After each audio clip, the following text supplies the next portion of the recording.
नमस्कार दोस्तों, मैं आशित त्यागी युग करवट यूट्यूब चैनल पर आपका स्वागत करता हूं। खबरों के पोस्टमार्टम में जो शुरुआत मैं करूंगा वो आज के विशेष दिन की करूंगा, जिसको हम युवा दिवस के रूप में मनाते हैं। दरअसल आज जयंती है स्वामी विवेकानंद जी की। स्वामी विवेकानंद जी का जन्म 12 जनवरी 1863 को कोलकाता में हुआ था। वो श्री रामकृष्ण परमहंस के शिष्य रहे हैं। विवेकानंद बहुत कम उम्र में सन्यासी बन गए थे। पश्चिमी देशों को योग वेदांत की शिक्षा से अवगत कराने का श्रेय स्वामी विवेकानंद जी को ही जाता है। स्वामी विवेकानंद ने 19वीं शताब्दी के अंत में विश्व मंच पर हिंदू धर्म को एक मजबूत पहचान दिलाई। स्वामी विवेकानंद का असली नाम नरेंद्र नाथ दत्त था, जिन्हें नरेन के नाम से जाना जाता था। बहुत कम उम्र में ही उनका जो झुकाव था वो आध्यात्म की तरह हो गया था। नरेंद्र नाथ दत्त बचपन से बहुत बुद्धिमान थे।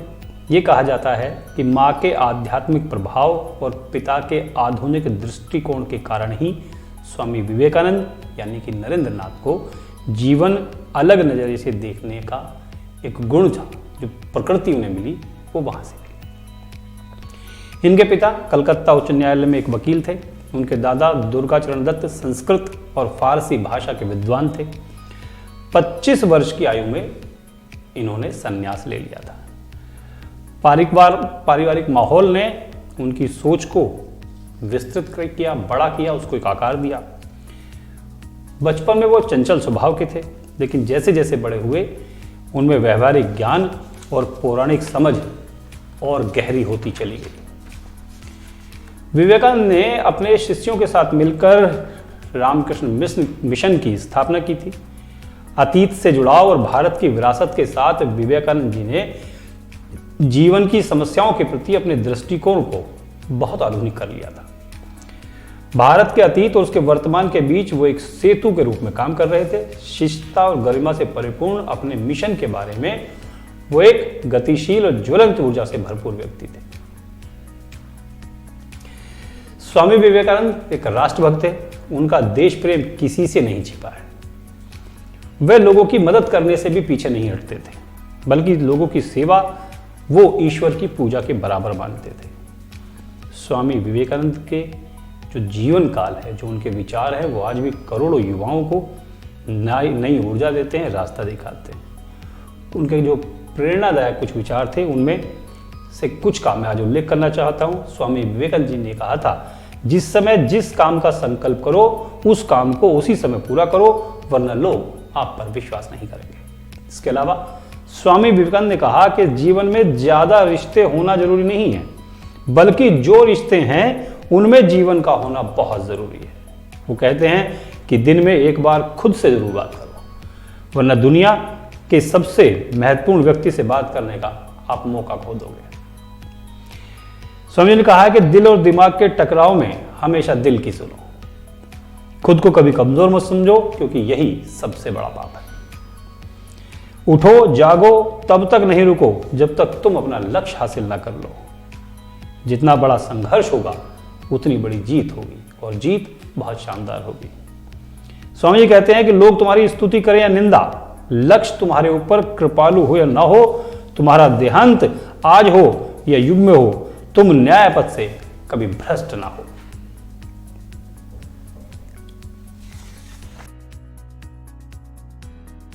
खबरों के पोस्टमार्टम में दूसरी खबर यूपी की है। मुख्यमंत्री योगी आदित्यनाथ की सरकार की नजरें टेढ़ी हो गई हैं। अब फर्जी जो टीचर्स हैं, शिक्षक हैं, अध्यापक हैं, उनकी नौकरी भी जाएगी और उन्होंने अब तक जो वेतन लिया है उसकी वसूली भी होगी। उत्तर प्रदेश में पिछले 5 वर्ष से एटीएस फर्जी मार्कशीट, फर्जी प्रमाण पत्र या कागजों में हेरफेर करके नौकरी कर रहे टीचर्स की जांच कर रही है। अब 48 जिलों के 382 शिक्षकों को बर्खास्त करने की सिफारिश कर दी गई है।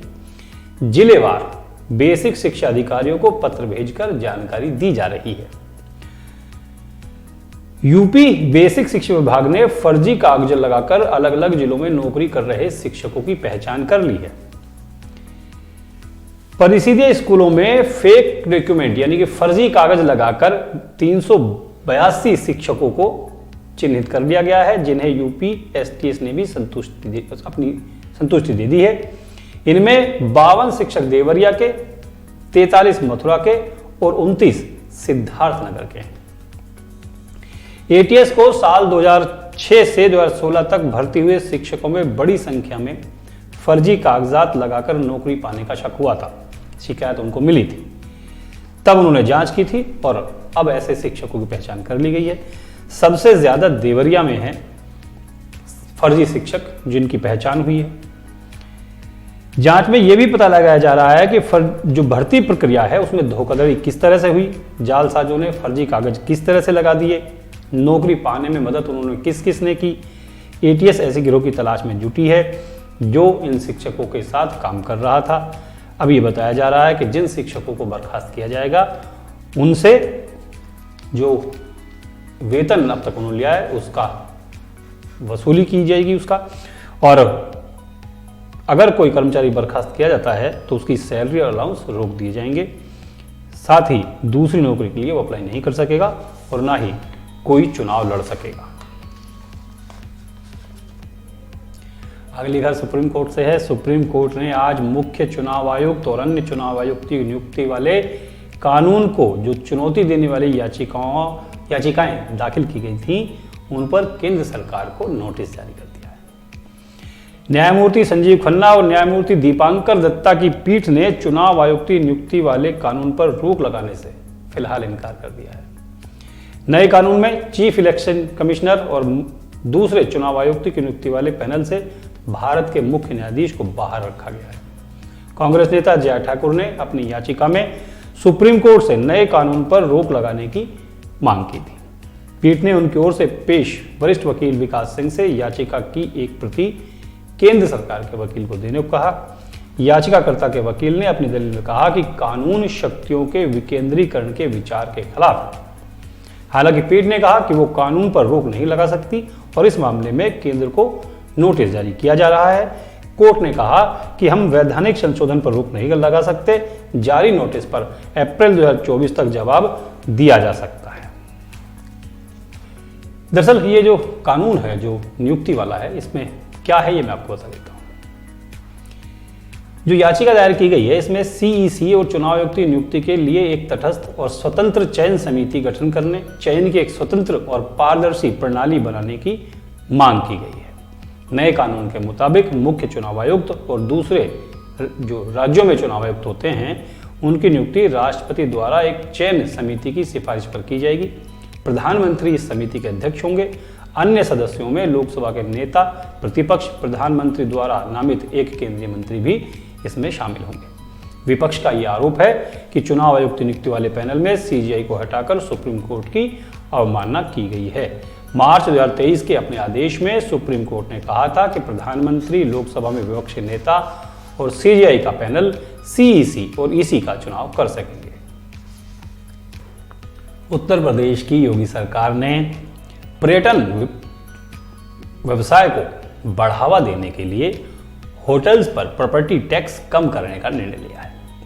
अभी तक होटल या प्रॉपर्टी टैक्स आवासीय भवनों का 6 गुना हुआ करता था। जो आवासीय टैक्स है वो होटल पर 6 गुना लगता था। सरकार ने होटल को उद्योग का दर्जा देते हुए अब 3 गुना टैक्स कम कर दिया है। नगर विकास विभाग के इस प्रस्ताव पर 22 सर्कुलेशन के जरिए हरी झंडी लगा दी गई है। अभी तक होटल के प्रॉपर्टी टैक्स की दरें अलग अलग हैं। यह आवासीय भवनों का 6 गुना तक होता है, जैसे मैंने आपको बताया। 4 सितारा यानी 4 स्टार से कम की जो रेटिंग वाले होटल हैं उनमें 5 गुना प्रॉपर्टी टैक्स लिया जाता है। इससे अधिक रेटिंग वाले होटल से 6 गुना वसूला जाता है। जिन होटलों में बार की सुविधा होती है वे चाहे किसी भी श्रेणी के हों, उनका भी टैक्स जो है वो आवासीय के से 6 गुना ज्यादा है। उत्तर प्रदेश में होटल व्यवसाय को बढ़ावा देने के लिए सरकार ने इन्हें राहत देने का निर्णय लिया। उत्तर प्रदेश पर्यटन नीति 2022 में होटलों को उद्योग का दर्जा दे दिया गया। नगर विकास विभाग ने प्रॉपर्टी टैक्स कम करने के लिए निर्धारित प्रारूप, आपत्तियां और सुझाव मांगे थे। प्रॉपर्टी टैक्स कम करने का प्रस्ताव कैबिनेट से पास हो गया है। प्रॉपर्टी टैक्स में छूट उन्हीं होटलों को मिलेगी जो पर्यटन विभाग में पंजीकृत हैं। अगर किसी होटल का पंजीकरण पर्यटन विभाग में नहीं है तो उसे छूट नहीं दी जाएगी। 17 नगर निगम में जो होटल हैं उसमें वर्ष 2023 में 48.36 करोड़ रुपए का प्रॉपर्टी टैक्स वसूला गया था। प्रॉपर्टी टैक्स की दर कम होने से नगर निगम पर इसका असर पड़ सकता है, लेकिन जो लोग होटल व्यवसाय में हैं उनके लिए अच्छी खबर है। 22 जनवरी को होने वाले प्राण प्रतिष्ठा समारोह में राजनेता, फिल्म स्टार, उद्योगपति, खिलाड़ी शामिल हो रहे हैं। कई साल से चल रही राम मंदिर की मांग लोगों की पूरी हो रही है। आम जनता के लिए 22 जनवरी के बाद मंदिर खोल दिया जाएगा। कश्मीर से लेकर कन्याकुमारी यानी कि पूरे देश से श्रद्धालु अयोध्या आने के लिए फ्लाइट और रेल के टिकट बुक करा रहे हैं। अगर आप भी अयोध्या जाने की सोच रहे हैं और फ्लाइट आपको लेनी है तो थोड़ी सी जानकारी मैं आपको दे देता हूं, इसको आप नोट करके रख लें। उत्तर प्रदेश में मेट्रो सिटी को जोड़ने वाले फ्लाई रूट इसमें शामिल हैं। डायरेक्ट फ्लाइट के अलावा कनेक्टिंग फ्लाइट से भी सफर किया जा सकता है। देश के कई शहरों से अयोध्या के लिए कनेक्टिंग फ्लाइट शुरू हो गई है। अब अहमदाबाद से भी अयोध्या के लिए डायरेक्ट फ्लाइट शुरू कर दी गई है। स्पाइस जेट ने हाल ही में एक बयान में कहा था कि वो अयोध्या के लिए डायरेक्ट फ्लाइट शुरू कर देंगे। इस सुविधा के बाद कई यात्री कम समय में राम मंदिर पहुंचकर दर्शन कर पाएंगे। इसके अलावा रेल और सड़क मार्ग से भी अयोध्या आप जा सकते हैं। अगर आप दिल्ली, बिहार, उत्तर प्रदेश रहते हैं तो आपको सड़क मार्ग से जाना भी सुविधाजनक होगा, कोई परेशानी आपको नहीं होगी। रेल के जरिए भी अयोध्या जा रहे हैं लोग, लेकिन रेल में अगर आप जाना चाहते हैं तो समय से टिकट बुक करा लें ताकि आपकी टिकट कंफर्म हो जाए। राम मंदिर का जिक्र है, कांग्रेस में इसको लेकर अलग अलग विचारधाराएं हैं। कांग्रेस अध्यक्ष मल्लिकार्जुन खड़गे, सोनिया गांधी, अधीर रंजन जैसे नेता प्राण प्रतिष्ठा समारोह में शामिल होने से इनकार कर चुके हैं। आचार्य प्रमोद कृष्णम जो कांग्रेस के बड़े नेता हैं, वो कांग्रेस के इस कदम की निंदा कर चुके हैं। उनका कहना है कि कांग्रेस को जाना चाहिए, राम सभी के हैं। अब कांग्रेस के नेता इमरान मसूद ने कहा है कि राम हमारे आराध्य हैं और हम सब राम के वंशज हैं। दरअसल मेरठ के पीएल शर्मा स्मारक हॉल में कांग्रेस के पश्चिमी उत्तर प्रदेश के 14 जिलों का संवाद कार्यक्रम आयोजित किया गया। इसमें कई दिग्गज नेता कांग्रेस के मौजूद थे। यहां पर इमरान मसूद ने कहा कि राम के घर का न्योता किसी को दिया नहीं जाता, राम तो खुद बुलाते हैं। उन्होंने कहा कि राम हमारे आराध्य हैं, हम सब राम के वंशज हैं। राम को लेकर जो सम्मान कांग्रेस के राष्ट्रीय महासचिव अविनाश पांडे के मन में है, वही इमरान मसूद के मन में भी है। इमरान ने यह भी कहा कि भाजपा और आरएसएस राम को लाने वाले ये कौन लोग हैं, ये तो नेगेटिव प्रचार कर रहे हैं। उन्होंने सुझाव दिया कि सप्ताह में 5 गांव में संवाद होना चाहिए, क्योंकि वोटर लिस्ट में गड़बड़ी हो रही है, उसे ठीक किया जाए। लेकिन राम के नाम पर जो उनका बयान आया है उसको काफी चर्चा मिल रही है। अभिषेक बच्चन कहते हैं कि मैं मंदिर देखने के लिए बहुत उत्साहित हूं, लेकिन जो निमंत्रण मिला है वो अमिताभ बच्चन उनके पिता को मिला है। अमिताभ बच्चन भी भगवान श्री राम के मंदिर को, उनके प्राण प्रतिष्ठा समारोह को देखने के लिए उत्साहित हैं। फिल्म अभिनेता अनुपम खेर भी बता रहे हैं कि वो भी प्राण प्रतिष्ठा समारोह में जा रहे हैं। उन्होंने कहा है कि हिंदुओं ने अनेक वर्षों तक संवैधानिक रूप से लड़ाई लड़ी है, अब जीती है। ये केवल हिंदू धर्म के लिए नहीं बल्कि राम और भारत की अभिव्यक्ति है, इसलिए इस ऐतिहासिक दिन का हम लोग इंतजार कर रहे हैं। निर्माता निर्देशक रामानंद सागर के धारावाहिक रामायण में राम की भूमिका निभाने वाले अभिनेता अरुण गोविल भी भगवान श्री राम के प्राण प्रतिष्ठा समारोह में पहुंचेंगे। उन्होंने कहा है कि मैं बहुत खुश हूं, बरसों बाद हमारा सपना पूरा हुआ है, हमें यह देखने का मौका मिलेगा। रामानंद सागर के धारावाहिक रामायण में सीता का किरदार निभाकर प्रसिद्ध हुई अभिनेत्री दीपिका भी प्राण प्रतिष्ठा समारोह में पहुंच रही हैं। उन्होंने कहा है कि जब उनको इस समारोह का निमंत्रण पत्र मिला तो उनकी खुशी का कोई ठिकाना नहीं था। अभिनेता मनोज जोशी भी 22 जनवरी को अयोध्या में रहेंगे। उन्होंने कहा है कि मैं खुद को बहुत भाग्यशाली मानता हूं कि मुझे इस शानदार समारोह में शामिल होने का अवसर मिल रहा है। महाभारत में भीष्म पितामह की भूमिका निभाने वाले अभिनेता मुकेश खन्ना भी भगवान श्री राम के प्राण प्रतिष्ठा समारोह में पहुंच रहे हैं। मुकेश खन्ना ने कहा है कि अयोध्या में राम मंदिर का निर्माण पूरे देश के लिए गौरव की बात है। इसके अलावा अभिनेता पंकज त्रिपाठी भी प्राण प्रतिष्ठा समारोह में शामिल हो गए। पंकज ने कहा है कि इस दिन का भारत में एक लंबे समय से इंतजार हो रहा था और आज जब हमें मौका मिला है तो हम इस समारोह में ज़रूर शामिल होंगे। अब मैं आपको बता दूं कि कौन कौन लोग इसमें शामिल हो रहे हैं और कौन नहीं हो रहे हैं। दरअसल प्राण प्रतिष्ठा समारोह में प्रधानमंत्री नरेंद्र मोदी जाएंगे, ये आप जानते हैं। मुख्यमंत्री योगी आदित्यनाथ भी शामिल होंगे, ये भी आपको पता है। इसके अलावा अन्य नेताओं को, प्रतिनिधियों को निमंत्रण भेजा गया है। कांग्रेस अध्यक्ष मल्लिकार्जुन खड़गे, सोनिया गांधी और अधीर रंजन चौधरी ने निमंत्रण पत्र मिलने के बावजूद भी इसमें शामिल होने से इनकार कर दिया है। प्राण प्रतिष्ठा समारोह में शामिल होने के लिए पूर्व प्रधानमंत्री मनमोहन सिंह और एच.डी. देवेगौड़ा को भी निमंत्रण पत्र मिला है। विश्व हिंदू परिषद ने लालू प्रसाद यादव से भी समय मांगा है ताकि उनको निमंत्रण पत्र दिया जा सके। लेकिन कौन लोग इसमें शामिल नहीं होने जा रहे हैं उनकी बात बता देता हूँ। समाजवादी पार्टी के अध्यक्ष अखिलेश यादव ने इस न्योते को अस्वीकार कर दिया है। उन्होंने कहा कि जिन्हें मैं नहीं जानता, जिनसे मेरी कभी मुलाकात नहीं हुई, उनसे मैं निमंत्रण नहीं ले सकता। सीपीआईएम के महासचिव सीताराम येचुरी भी राम मंदिर समारोह में शामिल होने से इनकार कर चुके हैं। उनका कहना है कि धार्मिक कार्यक्रम के राजनीतिकरण के विरोध में वो समारोह में शामिल नहीं होंगे। कांग्रेस के नेता कपिल सिब्बल ने भी इसमें शामिल होने से इनकार कर दिया है। तृणमूल कांग्रेस के अध्यक्ष और पश्चिम बंगाल की मुख्यमंत्री ममता बनर्जी भी इसमें शामिल नहीं होंगी। उद्धव ठाकरे के नेतृत्व वाली शिवसेना ने भी इसमें शामिल होने से इनकार कर दिया है। लेकिन वयोवृद्ध नेता लालकृष्ण आडवाणी और मुरली मनोहर जोशी इसमें शामिल होंगे, उन्होंने स्वीकृति दे दी है। एकनाथ शिंदे को भी न्योता मिला है, वो समारोह में शामिल होंगे। हिमाचल में कांग्रेस सरकार के मंत्री विक्रमादित्य अयोध्या में प्राण प्रतिष्ठा समारोह में शामिल होंगे। उन्होंने कहा कि ये कोई राजनीतिक मुद्दा नहीं है। नीतीश कुमार को निमंत्रण दिया गया है, लेकिन अभी तय नहीं है कि वो जाएंगे कि नहीं जाएंगे।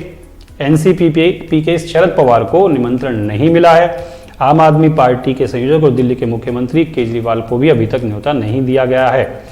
नेशनल कॉन्फ्रेंस के नेता उमर अब्दुल्ला ने कहा कि किसी भी हालत में उन्हें मंदिर के उद्घाटन के लिए आमंत्रित नहीं किया जाएगा, क्योंकि वे इस पर राजनीति के खिलाफ। तो ये आज के प्रमुख वो बिंदु जिन पर चर्चा आवश्यक थी, मैंने आपको जानकारी दे दी है। आपको ये जानकारी कैसी लगी मुझे कमेंट करके ज़रूर बताइएगा। युग करवट यूट्यूब चैनल को सब्सक्राइब कीजिएगा, वीडियो को लाइक कीजिएगा और शेयर जरूर कीजिएगा। नमस्कार।